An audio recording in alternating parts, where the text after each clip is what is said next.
Hong Kong crisis एक विश्लेषण करने की कोशिश कर रहा हूँ। ये 1839 और 1842 की बात है, जब पहला जो वॉर हुआ था ओपियम के बारे में से रिलेटेड चाइना और ब्रिटेन के बीच में, जिसमें ब्रिटेन ने चाइना को हराया और हांगकांग वाला जो हिस्सा था उसको चाइना को ब्रिटेन को हैंड ओवर करना पड़ा एक 1842 के टीटी साइन करने के उपरांत। हांगकांग जो है एक इंडिपेंडेंट कंट्री है चाइना की, जिसकी जनसंख्या लगभग 75 लाख के आसपास है। और इंडिपेंडेंट कंट्री होने का मतलब उनके पास कंट्रोल, शासन करने की और कंट्रोल करने, स्वयं ही कंट्रोल करने की अपनी उनके ऊपर आज़ादी है।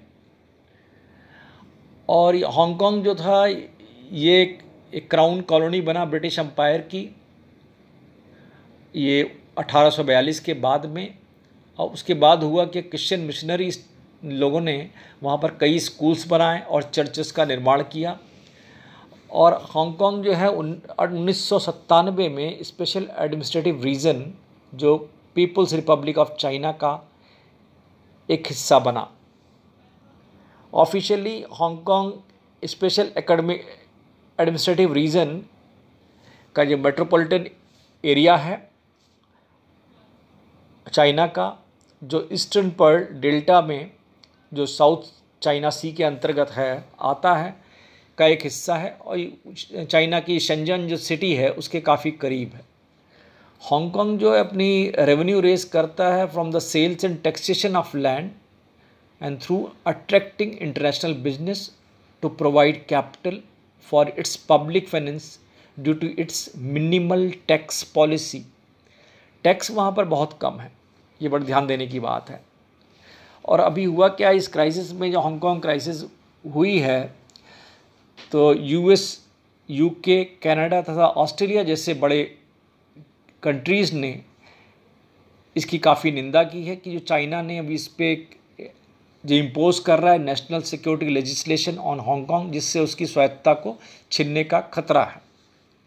तो हांगकांग में इसके मद्देनज़र बहुत भयंकर तरीके से विरोध हो रहा है। विरोध तो खैर काफ़ी दिनों से चल रहा है, लेकिन इसका काफ़ी पुनर्जोर विरोध कर रहा है, और जिससे ये इम्प्लीमेंट ना हो पाए, नेशनल सिक्योरिटी लेजिस्लेशन हांगकांग पर ना इम्प्लीमेंट हो पाए।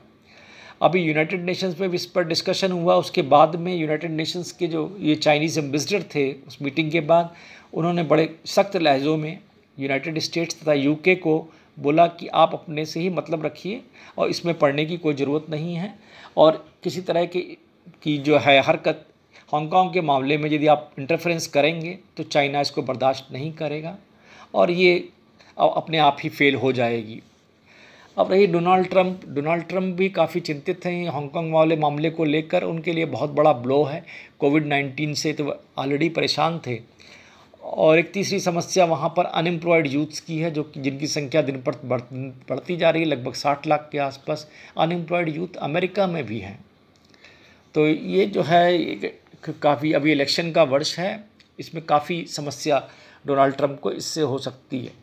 इसको देखते हुए आज ये फर्स्ट लेडी मेलिना ट्रंप ने एक आज ट्विटर हैंडल से एक मैसेज दिया कि I've seen our citizen unify and take care of one another through COVID-19 and we cannot stop now. My deepest condolences to the families of George Floyd.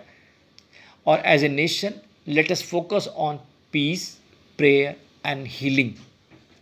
अब उनके दिमाग में भी है जो 2020 में जो इलेक्शन होने वाला है, प्रेसिडेंशियल इलेक्शन होने वाला है, क्योंकि जो इलेक्शन होने वाला है इस यूएस प्रेसिडेंट का, इसमें ये इशू बड़े डेलिकेट इशू हैं कोविड-19 का, क्योंकि नंबर ऑफ़ डेथ्स बहुत ज़्यादा हो गए, number of positive Covid cases बहुत ज़्यादा यूएस में हो गए हैं। अभी एक हांगकांग क्राइसिस अलग हो गई है, अनएम्प्लॉयमेंट का जो रेट बढ़ता ही जा रहा है, और which may have direct bearing on the coming presidential elections. तो इसमें हो सकता है कि इस तरह के इशू भी कोई निर्णायक भूमिका निभाएं। आशा आपको डिस्कशन पसंद आया होगा। Thank you.